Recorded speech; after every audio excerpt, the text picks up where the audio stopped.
I want everybody to learn the name Kyle Allen. Kyle Allen is a Panthers quarterback. He's a second-year quarterback. He was not drafted. He had to move around in college. And on Saturday, he started for the Carolina Panthers.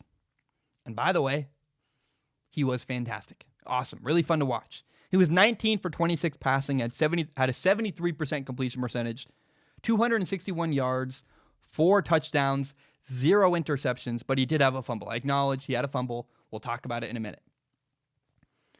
But I want to start right off the bat by talking about Kyle Allen's very first pass.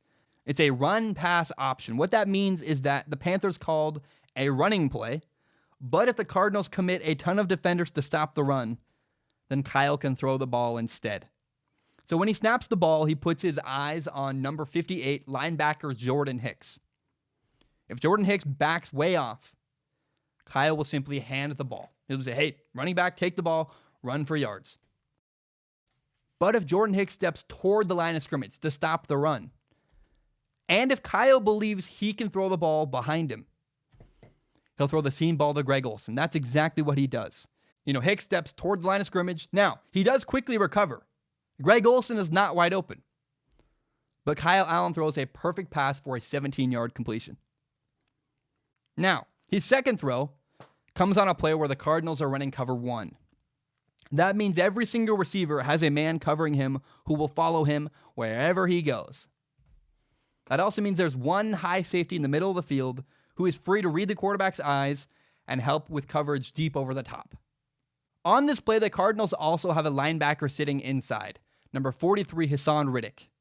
He doesn't have a man to cover. He's just looking to help cover any short routes in the middle of the field. The Panthers' offense runs 2 slants breaking to the inside, with running back Christian McCaffrey running an outside route to the flat. Now, because the Cardinals are playing man coverage, number 58 Jordan Hicks has to run all the way outside and chase Christian McCaffrey. But the genius of this play design is that the 2 slants get in the way and slow him down, which leaves McCaffrey wide open for a 14-yard gain. It's a good play call, plus a great understanding of the defense by Kyle Allen. Now, the first drive had a disappointing end. He was sacked and fumbled. Now, the simple lesson to be learned from this play is that he only had one hand on the football while he was looking downfield. This play is why coaches tell young quarterbacks, hey, make sure you got 2 hands on the ball when you're reading a defense. With 2 hands on the ball, you're less likely to fumble. If you get hit with 1 hand on the ball, it's likely the ball comes out of your hands. The first drive had an unfortunate end. But Kyle Allen's second drive is where things really get exciting. His first pass is another RPO. This time, the read is more based on pre-snap alignment of the defense. The corner is lined up 10 yards off the receiver and outside shade, way to the outside. By his alignment, he's allowing the receiver to get a free release inside. So Panthers receiver Curtis Samuel runs a 5-step slant to the inside. They snap the ball, they run play action inside. The defender steps down to stop the run. Kyle Allen pulls the ball and throws behind the linebackers. Now, to be clear, if he'd seen anything he didn't like, he would have just handed the ball off. But based on the pre-snap alignment, he really liked it. He had a great completion. One more cool wrinkle to this whole play is that you can run the exact same look with the running back and the offensive line. But if the corner's alignment had been inside or head up instead, Curtis Samuel could have simply run a 10-yard out instead. Now, I want to show you the rest of this drive, though. The next 2 plays are really cool. They're nerdy and weird, but they also are very important. On the surface, they're simple checkdowns. So 2 plays in a row, Kyle Allen read the defense. He didn't like what he saw, and he had a short completion to his running back, Christian McCaffrey. 2 short completions in a row, boring, like, Zach, why do I care? And I'll be honest, I don't love a guy who throws checkdowns the entire game. But you also should not force the ball deep into coverage. So on first down, they gained 3 yards. And on 2nd and 7, they gained another 2. What that did is now it's 3rd down and they're in a good situation. And it's 3rd and 5.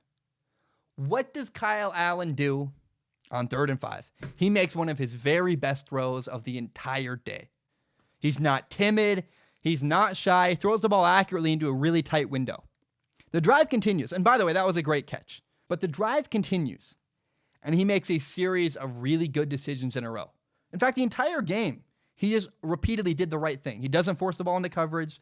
And other than his fumble, he had a really limited number of plays where he did something wrong or negative. But here's how that drive ended. On 2nd and goal, he rolls to the right and nobody's open. He simply throws the ball away into the stands. And it's so important not only to know when to throw the ball, but also when not to throw the ball and to live to see another day. So the very next play, it's 3rd and 5, a similar situation. He rolls to the right, extending the play. And this time, there's a man open, he throws a touchdown. Here's what Kyle Allen brings to the Carolina Panthers that I love so much. One, he made great throws against man coverage. He made really good decisions with the football. And he had very limited bad plays. He had one play, he had the fumble. I didn't love it. But other than that, he made great decisions all day, eliminating negative plays, not forcing the ball downfield into coverage. And the truth is this, when they needed him to, Kyle Allen made big-time throws downfield. I was really, really impressed with the way he played last Sunday. And I'll be very clear, his success was not an accident. If he continues to make great decisions and make great throws, he's going to have success for a long time in the NFL. The way he played on Sunday is a very sustainable brand of football. I believe in Kyle Allen. I do. I think he's awesome. Unless he just drastically changes something, the success is going to continue. And I think it's even possible. You got to suggest it after watching what we saw on Sunday. Dude, he could be the future of the Carolina Panthers. What he did on Sunday was that successful. He succeeded because he made great decisions. He shredded man coverage with his arm. He took care of the ball. And he made numerous good throws downfield. That's not an accident. That's not a fluke. That is really good quarterback play. I believe in Kyle Allen, and I believe he will continue to succeed in the future. My name is Zach Schaumler. This is my podcast, Strong Opinion Sports. It is my favorite thing in the entire world. And you may not know, my dream when I graduate college eventually is to do this show as my full-time job. Now, I also want to be very upfront and honest about my plan and what's going on. I recently monetized my YouTube channel. What that means is that some of my videos make money through ad revenue. Now, it's fewer than you think. A lot of my videos get claimed. But in the past, I've received donations through the form of PayPal and Patreon.com. PayPal.me/Zach Schaumler. Patreon.com/Zach Schaumler. So because I'm making ad revenue, it felt weird to just get donations. I wanted to give something back to the people who support me on Patreon. So now there's a reward. If you support me on Patreon, you can submit questions at the dollar level or above. You just need to give $1 a month. If you do that, you can submit questions to a pool of questions where I look at. I'll read all the questions on Patreon, and I pick the top couple every episode and read them and answer them on a segment called Ask Zach. Pick the top couple questions and answer them at the end of every single episode. Now, that's for people who want to support me with money. If you have no money to give, I totally understand. I've actually never supported anybody on Patreon. I feel kind of weird about that. I'm a broke college kid myself. I totally understand. But if you believe in me and if you believe in my dream and still want to help me, one thing you can do is help me grow by telling your friends about Strong Opinion Sports. Share it on Facebook, Twitter, Instagram, whatever it is. Help me grow by telling your friends about Strong Opinion Sports. Guys, thank you so much. I know that was a long spiel. I really appreciate it, and hope you have a great day.